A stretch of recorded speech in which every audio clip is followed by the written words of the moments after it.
আল্লাহ তাআলা পথ বলে দিয়েছেন, সে পথের নাম ইসলাম। পথের নাম কি?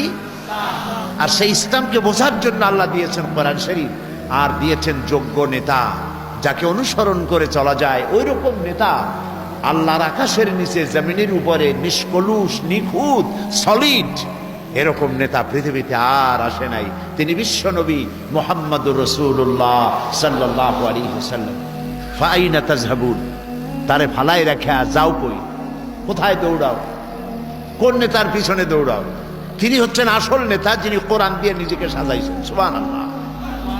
হযরত আয়েশা, তিনি আমাদের কি বলেন? গোটা বিশ্বের, সমগ্র বিশ্বের মোমেন মোমেনাত যারা কিয়ামত পর্যন্ত, সমস্ত মোমেন মোমেনাতদের মা উম্মুল মুমিনিন হযরত আয়েশা সিদ্দিকা রাদিয়াল্লাহু তাআলা আনহা, যার শানে কোরআনের আয়াত নাজিল হয়েছে। সুবহানাল্লাহ। তার কাছে প্রশ্ন করা হয়েছে, মা, রাসূলুল্লাহর চরিত্র সম্পর্কে কিছু বলুন। হযরত আয়েশা বললেন, তোমরা কি কোরআন পড়ো নাই?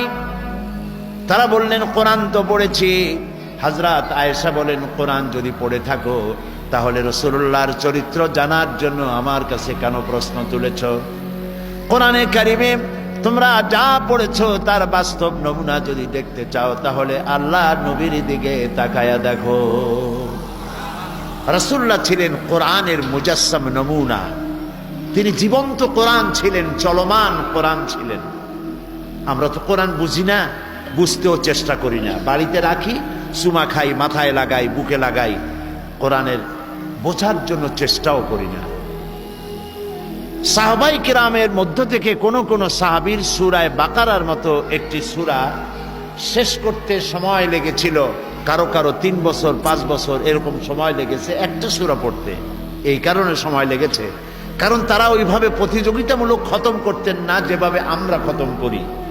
আমাদের লোকেরা রমজান মাসে ঈদের পরে এক জায়গায় বসে গল্প করে, ভাই আমার পুত্রবধূ 6 খতম কোরআন শরীফ পড়ছে, আমার বউ 7 খতম, আমার মেয়ে 15 খতম, আর আমি নিজেও খতম। এরকম কোরআন শরীফ প্রতিযোগিতা করে খতম করার জন্য তো কোরআন আসে নাই ভাই, কি বলেন? এই জন্য আসছে কোরআন শরীফ। সাহাবায়ে কেরামদের তো 3 বছর 4 বছর লাগলো সূরা বাকারা পড়তে। কারণ হচ্ছে তারা একটি আয়াত তেলাওয়াত করেছেন, অর্থ এবং ব্যাখ্যা বুঝেছেন, বাস্তব জীবনে তা আমল করেছেন, তারপরে আবার আরেকটি আয়াত পড়েছেন, বুঝেছেন, আমল করেছেন, তারপরে আরেকটি আয়াত পড়েছেন। এরকম করে সাহাবায়ে কেরাম কোরআন পড়তেন, বুঝতেন, বাস্তব জীবনে তা আমল করতেন। সেজন্যই রাস্তা দিয়া যখন সাহাবায়ে কেরাম হেঁটে যেতেন, দর্শকরা মনে করত যেন জীবন্ত কোরআন শরীফ হেঁটে যেতেছে, যেন চলমান কোরআন।